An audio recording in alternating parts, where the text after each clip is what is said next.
Hello, Underhive community. It's been a hot minute, but I'm here now, and I'm here with a shitload of terrain from GameMat EU. So a bit of story time quickly, depending on how familiar or unfamiliar you are with myself. I produce a lot of free resources for the community, do a lot of pushing for like artwork and things like that, and I enjoy that side of the hobby as much as like Necromunda itself. And I saw a Necromunda gaming event going on in Europe, and I sent across some prize support in the form of like art prints and badges and pieces for everyone attending. And it turns out it wasn't such a no-name event. It was actually being organised and run by GameMat EU. They said they wanted to do me a good deed in return, and I'll be honest, my initial reaction was I don't really have a gaming group or space to use a GameMat. It is super kind of them. I didn't really want to come off as a bit of a dick, but at the same time, I didn't think that was like something that would be useful for me, and I didn't really want just to sit here just because it's free stuff. I thought that'd be a bit of a waste. But I had just recently started working more with the Sump City Radio boys, so I thought maybe it would be better suited going to them for their studio space and what they have upcoming. Dude was really receptive, to be honest. He was a really nice guy.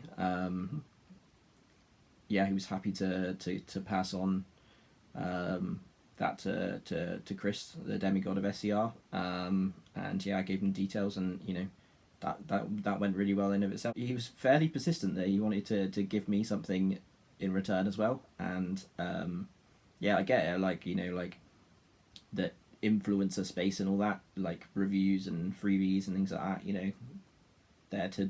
There to do advertising with, but he was pretty forceful with the fact that it was just a gift, and I could do whatever I wanted with it and just enjoy it. But I didn't really feel like that was right, and that would just be wasteful. And being a bit of a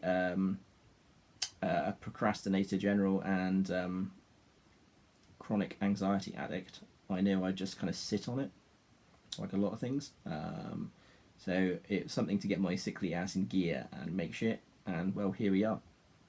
So let's take a look at the boxes of eGameMat terrain that they sent over. The boxes turned up and they are massive. eGameMat are similarly trolling me and being super generous.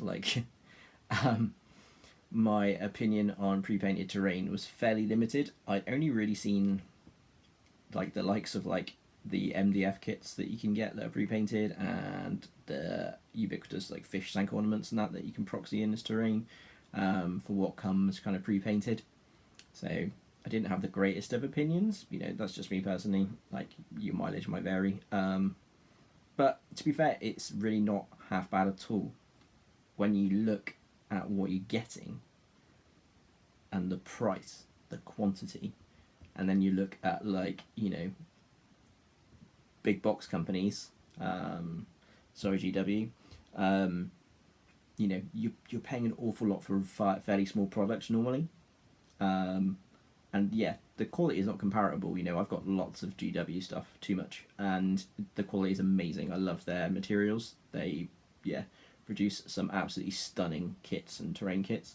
But if you're a family and you want to get a table on the go so you can introduce your kids to the hobby, host game nights, things like that, have a school club or a gaming event or gaming club, this shit is amazing. Literally, you got a box and you've got most of a table, a small table for the games like Necromunda, Fallout or Kill Team. It's legit great. You can smash it down and you're basically ready to go. And the time it saves you painting and assembling, that's an important part of the hobby and all, but time is money as well. So if you are just trying to get stuff down, legit, this can be a lifesaver for the right kind of person. And it's very additive, to be honest, as well. I think as well as the individual pieces coming as they are, you know, and being more than tabletop ready, you can, you know, do a quick wash over it to give it a bit more recess shading, add on some terrain posters, yeah, or go nuts and properly repaint lots of it, weather it more, graffiti it up, all sorts, you know, it can really make it your own. So in my regards there, I think it really is worth the money, and it's a great addition to your kind of terrain catalogue. So starting with the chem set, there is like these cool container crates. They're probably one of my favourite parts from the terrain sets. You get quite a lot of these. There is 6, I believe, 3 white, 3 silver, and out of the box the weathering is actually really nice on these. The painted ones as well got a nice like kind of counter shading on them. They're really good base colour if you want to, you know, add your own touches. There's a pair of like white like little generator doodads. Again, another nice little pieces, good cover. And a host of little scatter terrain pieces. You get lots of these like little barrels and little boxes, and they're both in the white and silver. And again, the base kind of out of the box weathering is really nice, and it would be very easy to just add a few details to them if you wanted to. The next main section of the kit is it comes with a whole host of different pipe assemblies. This is very reminiscent of like a few other games companies have done, like full on like chemical pipe setups and things like that, and they're really good terrain if you want to kind of create a certain amount of limited line of sight blocking, and want to throw them down in like customizable ways because they kind of just all puzzle piece together. Being resin makes them fairly hefty, so they do sit fairly well and don't get knocked quite as easily as like smaller lightweight plastic scatter terrain. And again, you get quite a lot of pieces and quite a lot of different patterns. You can see here quite a few of the different designs of the pipework and that, and you know that does give you a lot of options to create cool layouts. They're a fairly good height, as you can see in the pictures. You know, you're getting cover fairly well, but you've just got kind of peaking height on the lower sections of the pipe to shoot, and then the higher sections of the pipe are creating, you know, are obscuring from ground level. So that's pretty cool. The main part of this kit is made up of a set of kind of like 3 buildings and a splat. Like this is for me just a bit duality with this set of stuff. Like the buildings themselves are really nice. They've got like, and it's going to probably vary from who painted your set, but they have got some like scratches and weathering pre-done to them. And on all of the other little bits of scatter, it's like really nicely done. To be fair, they just kind of scrubbed over the raised details. On here, I've very linearly taken a knife to the paint, and it was a bit crap, to be honest, and a bit jarring. But that did mean that I just decided to take a knife myself just to see how easy it would be to scratch them. And it's very easy to take off that top layer with a sharp knife and a little bit of force, and then you can improve the weathering significantly. So if you do find that any of the bits you've got, the weathering is a bit poor, it literally takes 5 minutes to just you know, even out that weathering a little bit, and give yourself, you know, add a little bit of your own personality onto the terrain.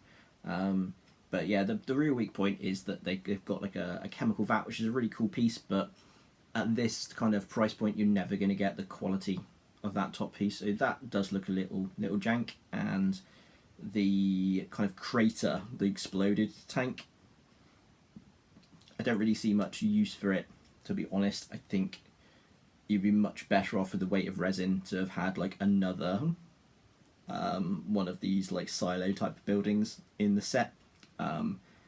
It's a bit ugly, and you know, sizing it up against miniatures, it doesn't seem like it provides a lot of playability and value there. You know, I'll probably take a second look at it with some bits and pieces and see what I can make of it. But you know, that's a fairly small negative when looking at the whole set. the whole set is pretty awesome and suits Necromunda particularly really well. The next set is the Fallout set, and this is a bit more of like a battlefield set.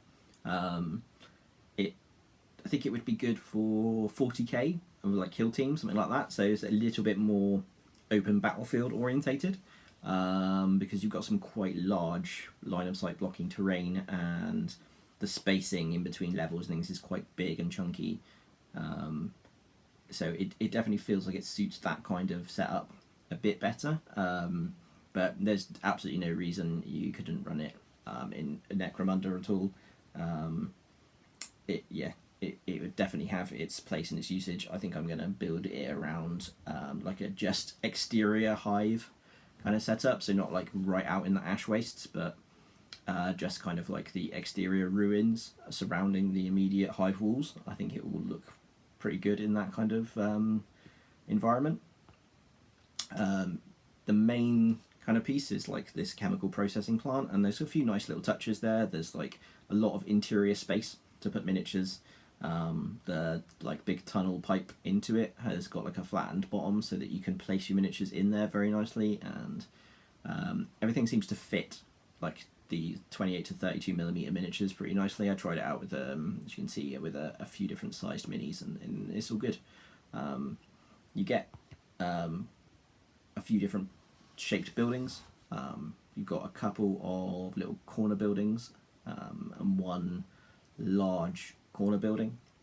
The gaps between the floors are quite large, so you would need like to add your own little ladders and ramps, I think, a lot of the time, but stacked up with other terrain you could quite easily move between the levels, no problem.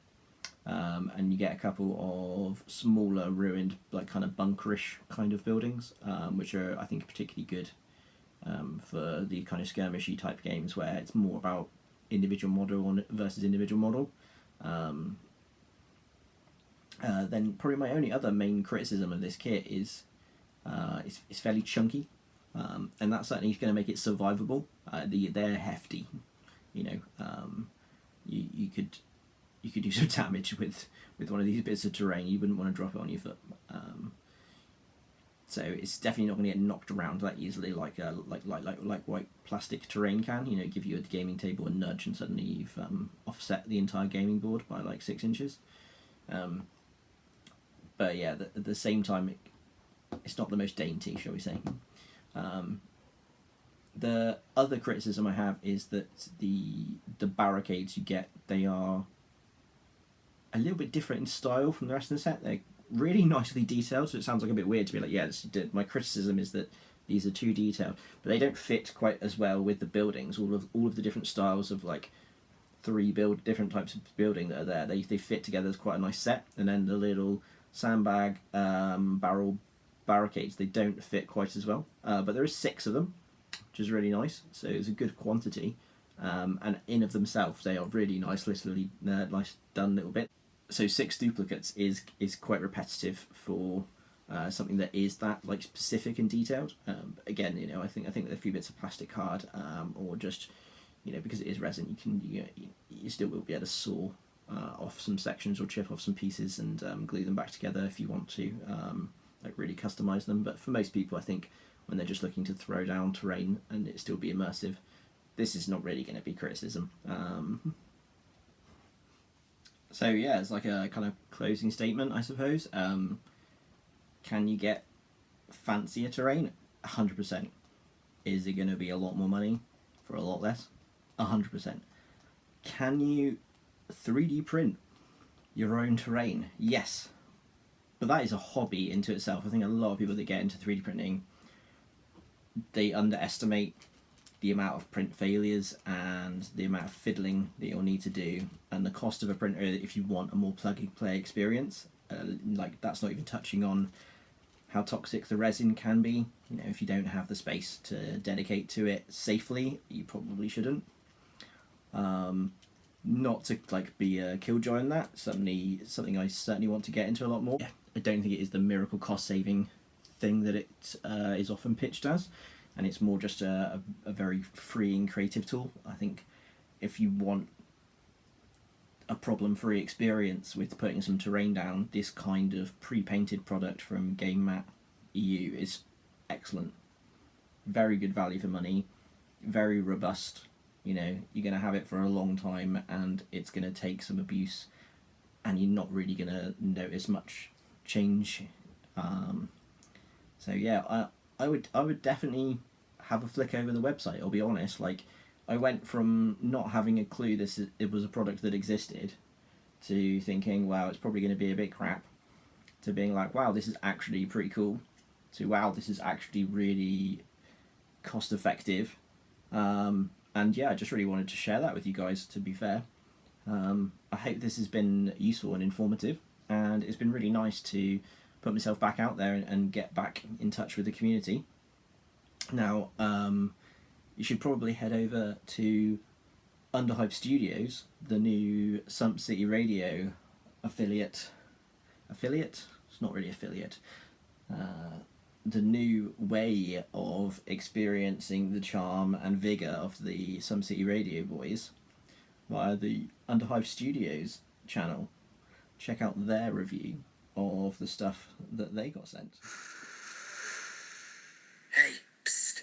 Now come and watch our video. Come on, it's just over here.